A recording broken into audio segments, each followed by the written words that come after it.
All right, folks. So today is Christmas Day, December 25th, 2024. And I'm in the process now trying to clear a few things from my list. And for me, my list is the list of things that I need to do that I haven't done yet.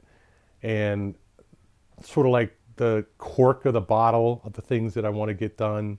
And I have a list of things that I want to get done and a list of things that I need to do to get those things done. And this is one of those things that I need to do. So I want to make this video to help America or the world or whatever it is as a whole.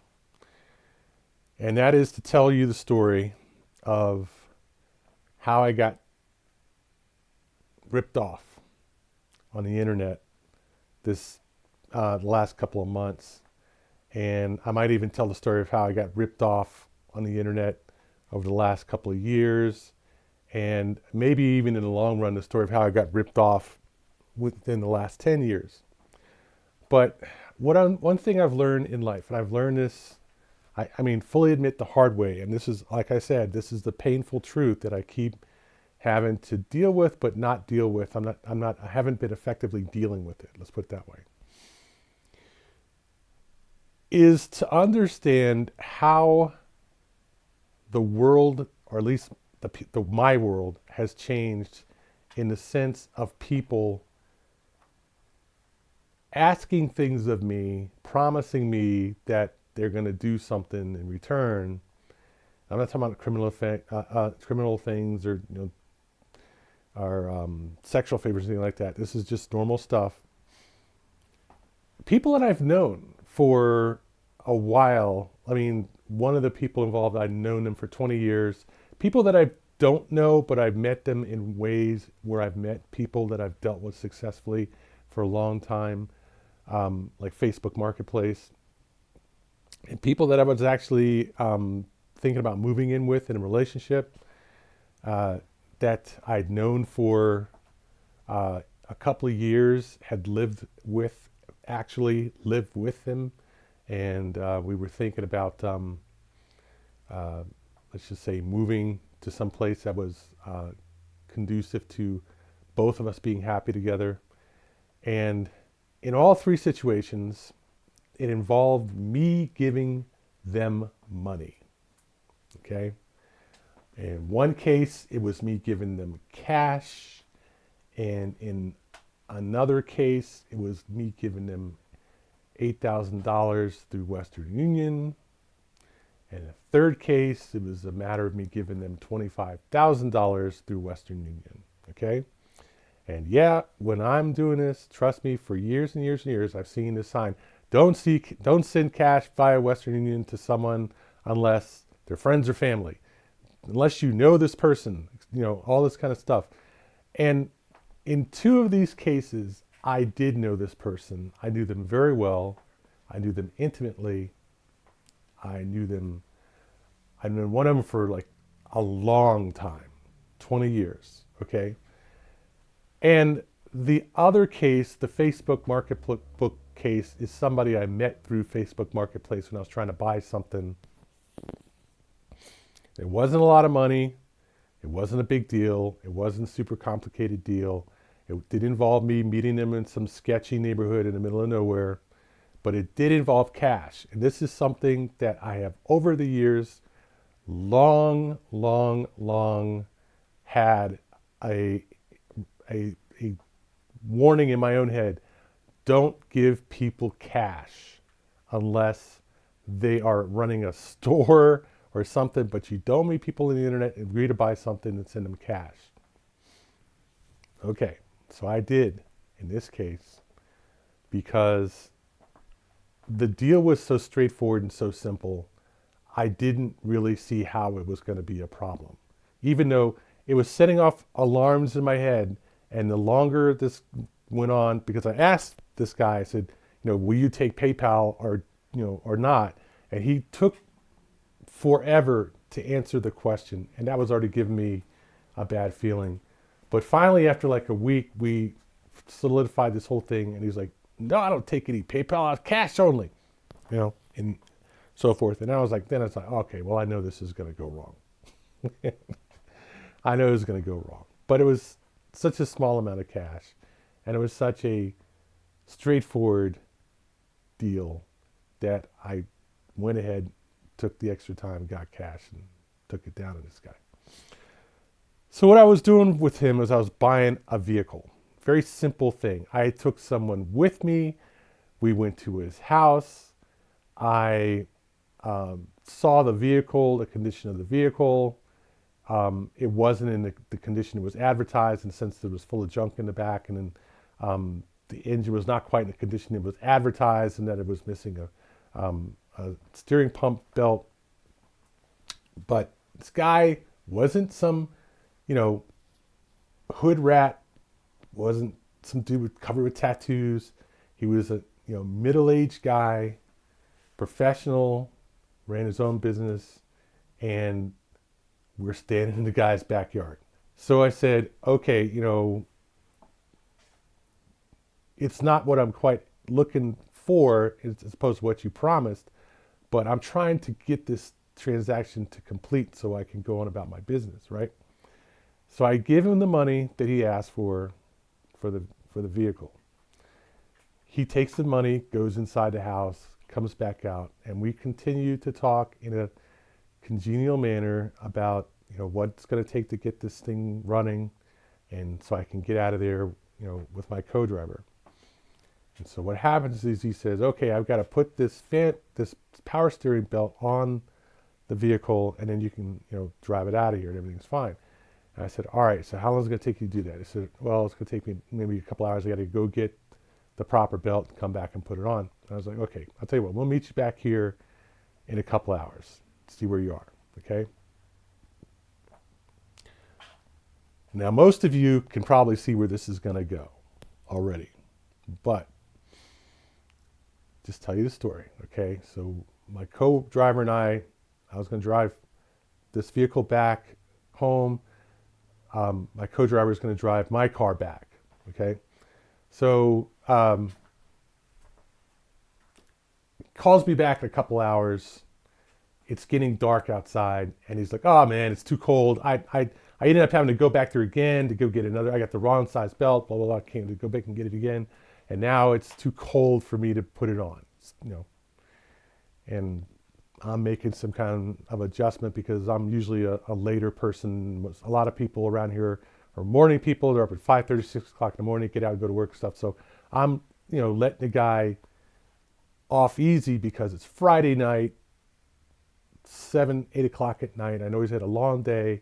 He's been working, come back, and he's, we were supposed to meet at noon that day, and I was 2 hours late because we stopped to get cash, and that was a runaround, and then all this kind of stuff. And basically, I was trying to be flexible, let him, take care of the business. I figured, but it wasn't like a small deal. It was a big deal that we were talking about staying the night. It was a 250-mile drive back to my house, staying the night, and then we'd have to stay the night. I'd have to get a hotel room for my friend. We're staying in the town. We get up and then we drive back. And I was like, well, the good thing about it is I'm tired as shit. We just drove. It took us 8 hours to get down here. And I really don't feel like driving back tonight. It's already 8 o'clock. We wouldn't get back till 4 o'clock in the morning. And we'd probably stop somewhere anyway. I was like, all right, fine. I'll meet you at tomorrow morning. Give me a call. We'll do this and get on the road. Okay.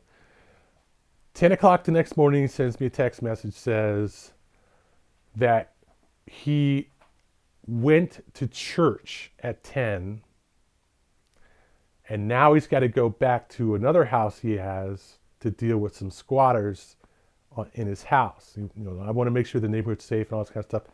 And so I'm sitting in bed, we're sitting in a hotel room, and he sends me this text message, 10 o'clock in the morning, or was it 11, something like 10 and 11, something like that. It was well before checkout, but not quite that far. And I said, all right, fine. All right, fine. How about 1 o'clock? We meet at 1 o'clock. He's like, yeah, that's fine. So the whole thing is that when we met the first time, the first day, he's telling me about this squatter problem he's having with his other house and how he has to go back over there to deal with it later and all this kind of stuff. And so he's decided to go back and deal with the squatter issue instead of dealing with this vehicle. Okay. So I'm starting to get a little bit upset because he's already kept us there 12 hours since we met the day before, or pretty close to 12 hours since we met the day before. And we're no closer to getting this thing running than when we got there, and getting the hell out of there when we got there. Plus, my friend has got to go back to work that day, and there's a lot that we have to do to get back. We got to get this vehicle I've never driven before, 8-hour drive all the way up to where we're trying to go, and we need to get on the road. So I was like really, really, really hoping that we would get going. So my friend starts getting paranoid.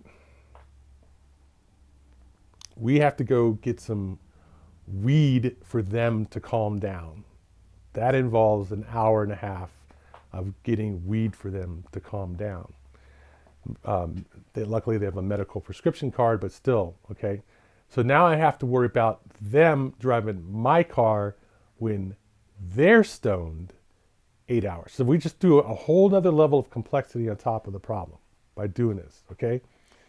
So we pay off the hotel, get breakfast, go out, get this weed, take him out with this dog that we have with him and with us, and then we let them walk the dog and all this time. And then he's like, oh man, this shit is so strong.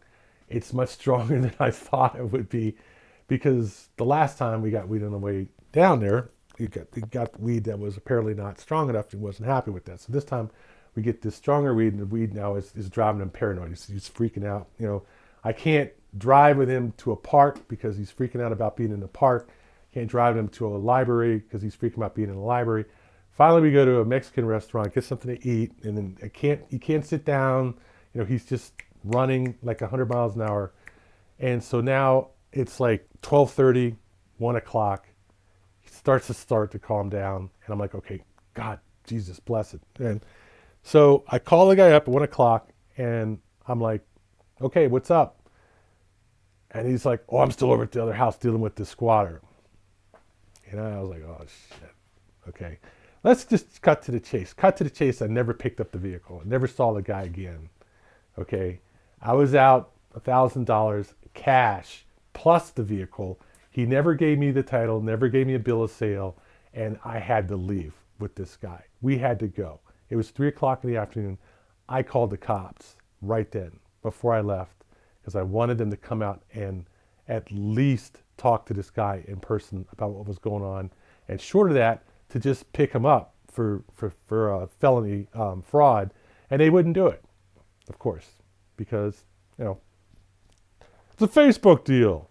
Just, you want us to come out there and get involved just because he isn't doing what you want him to do. No, I'd already paid for the thing. It wasn't that. I'd already paid for the thing, and the guy essentially ghosted me in a deal, is what he did. Okay, so here is the thing that I'm calling this video over. Do not make deals off of Facebook for cash. Okay? In fact, if anybody ever tells you that you were trying to make a, transaction this, transaction that, don't give them cash. Don't even give them Venmo, because Venmo is a one-way transaction. If you give them PayPal, at least you have two options. You can give them a friends and family payment, or you can give them a business payment. The business payment, there's a fee involved, and yes, somebody has to pay the fee, probably you or them, one of the two, but there is a fee involved, but at least you can get your payment back if the deal doesn't go through. If you do the deal as a friend or family payment, it's a one-way deal. There's no fee, but there's no getting the money back. If it goes south, you are screwed if you give them cash or any one-way item. Okay? And I've been dealing with this kind of stuff for a long time. My background is in security, it's in IT, and I've been dealing with phishing attacks and scams and all kinds of stuff on the internet for a long time. This is the first time I used Facebook Marketplace, and this is the first time I got burned, 1 for 1, okay? So trust me, it's not like you are really doing anything other than protecting yourself to make sure you can get the money back if the deal goes wrong. Because people who are going to screw you and take your money and disappear on you don't care if you're upset with them. As a matter of fact, they'll use that to justify doing it. They'll say, oh, you got upset and all this started to go wrong and I wanted to do this and he didn't want to do that and he wanted to do this and I didn't want to do that. And I said, fuck it, I just kept the money and I figured I'd deal with him later. Okay, so the guy did call me eventually in a couple of days. I did eventually get a cop to call him about this. I called the police office local to his residence and tried to get them to press some kind of criminal charges on him. And they were like, no, you got to do this. This is what you got to do. You got to file for a civil suit in your hometown and then all this kind of stuff. And I was like, man, I do not want to do that. That is the last thing I want to do, because I knew it was going to take. I've been through this once before, about 15 years ago, with a guy on eBay, and it isn't that hard to file civil charges against somebody. But what's hard is to actually get them into court and have a hearing and get a settlement and then collect the money. And I had a whole plan of things that I was planning to do with this vehicle that I had no time. I literally had no time whatsoever to deal with a civil suit. No time. So the fact that I didn't get this vehicle right there screwed up my plans and put me in a hole, which I was trying to avoid by getting this vehicle. Now I was in that hole. The last thing I wanted to do was go through all this stuff. And so I'd gone back to where I was earlier before I met this guy, and I said, why don't you just go to a dealership and get a used vehicle and be done with it? It might cost you twice as much, but at least you're going to have the vehicle. You won't have to deal with all this paperwork nonsense. You won't have to worry about getting screwed, and you'll have at least a 90-day warranty on the vehicle. Nope, I didn't do it because I had all this stuff set up. The plan was perfect. Everything was in place. I didn't do it. And I didn't think the guy was going to be that much of a problem. If I had thought he was going to be that much of a problem, I would not have given him that money. If I had thought he was going to be that much of a problem, as soon as I saw the back of the vehicle was not empty where he had advertised it to be, and this belt was hanging off the thing where he advertised the thing was perfectly running, I would have just spun on my heels and walked out of there. If I had any idea he would have stood me up on this deal, I would never have given him the money. But the problem is that you have to go through deals. I've done dozens of eBay deals. You have to go through deals. This is before they even changed their policy where you have to pay for the item first before you get it. I've done deals back in the day where I was a seller, and if you didn't send me the money first, I wasn't going to give you the item. They've gone all around 360 around this thing, and now eBay's at the point where they will basically take the money on consignment that the guy sent. You have to trust eBay will give you the money. So you have to satisfy the eBay's requirements to actually get paid. And I had no problem dealing with them for a long time. But the problem is I got used to dealing with eBay, and Facebook is not eBay. They do not have a proper seller's environment on Facebook that I know of. And sure enough, this thought hit me, and I went onto eBay to try to find the same vehicle. They have eBay Vehicle Marketplace on eBay. And there was nothing like the vehicle I was trying to buy at the price I was trying to buy it on eBay. Nothing like it. Nowhere even close. You couldn't even buy an engine for what I was trying to buy this vehicle. Couldn't buy a transmission. Yes, you could buy the transmission, but you couldn't get it installed.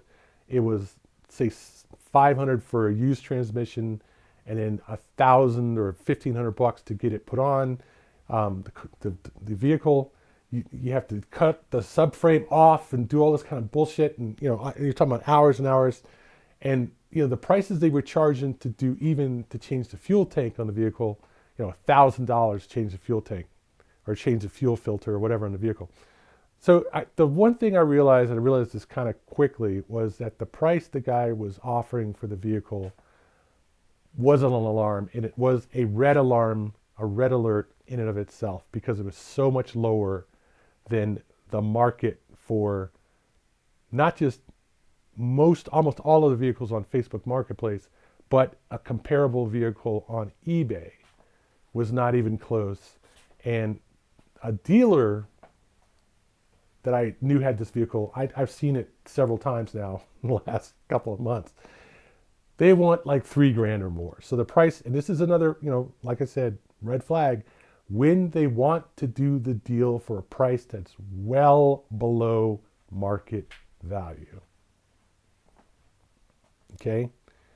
This is a red flag. They're drawing in people who are trying to cut price, cut the value of the deal, and that is like a red flag for somebody who's going to take your money and run off and laugh at you for thinking that you could buy that item for that price.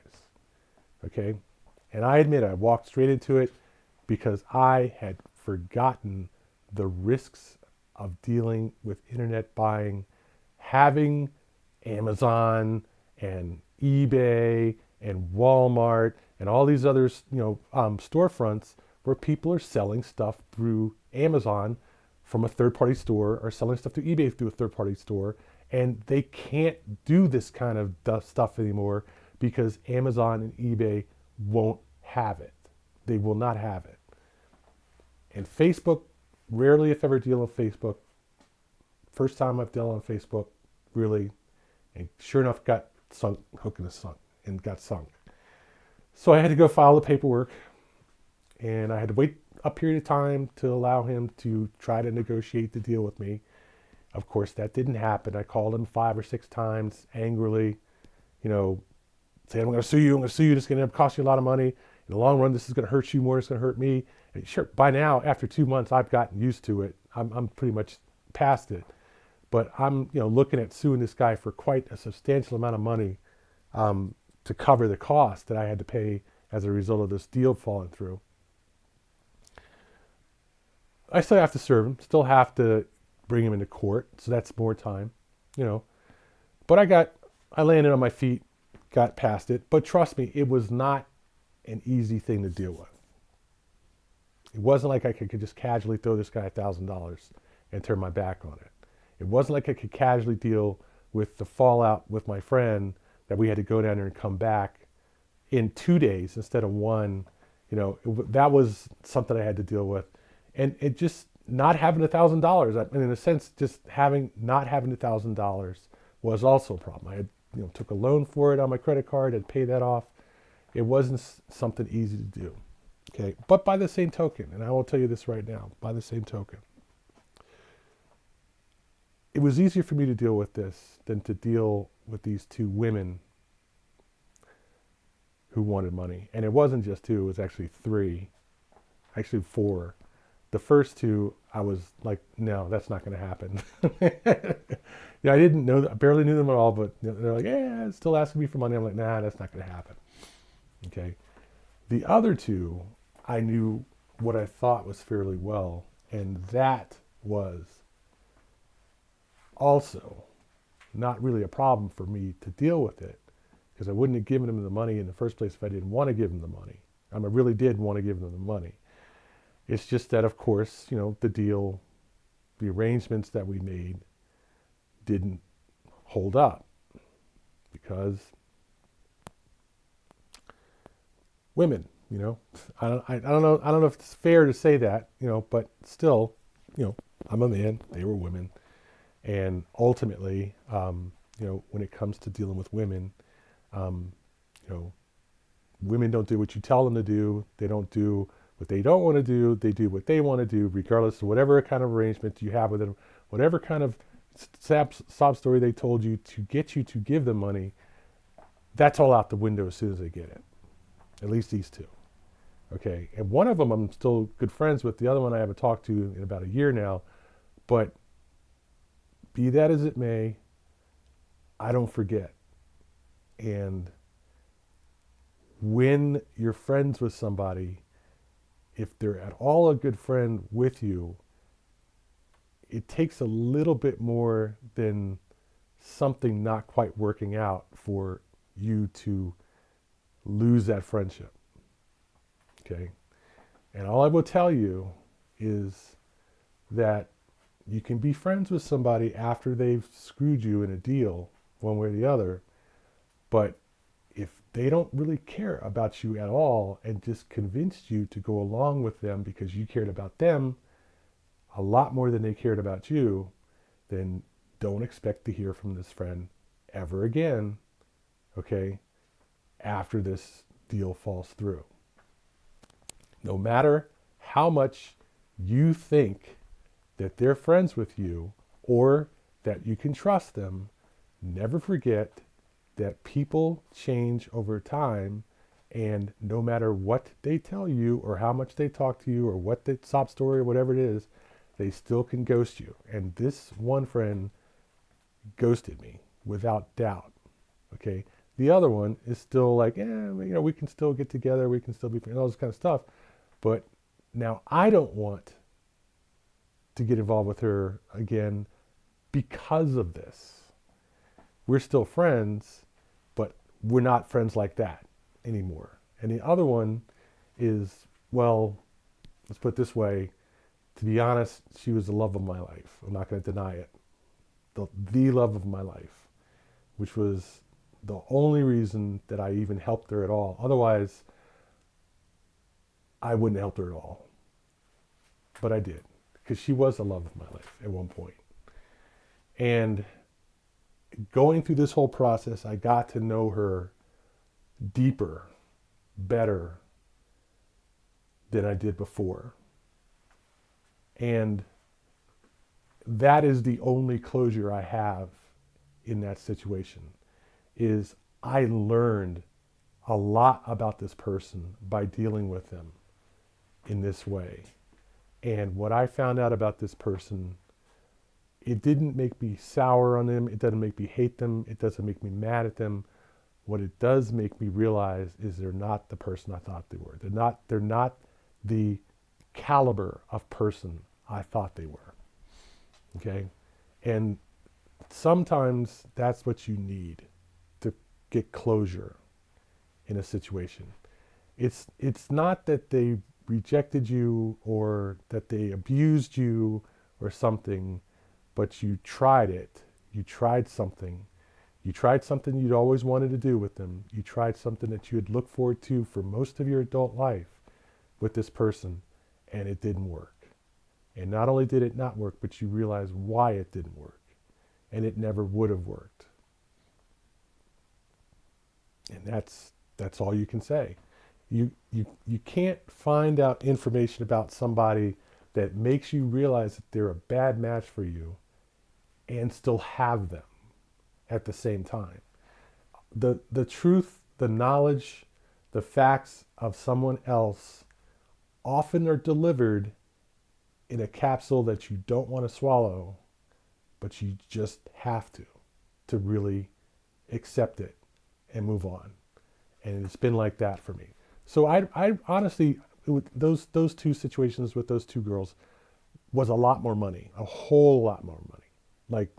Like I said, one of them I had loaned $25,000 to, the other one I had loaned $8,000 to, and both of those situations went south. But I'm happier with that because that was over life, over real life, okay, than to deal with this $1,000 case, because that was a trivial transaction to me.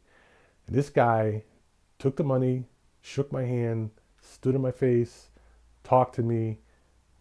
I walked away from him to come back and pick it up 2 hours later, and he bullshitted me for the next 2 days.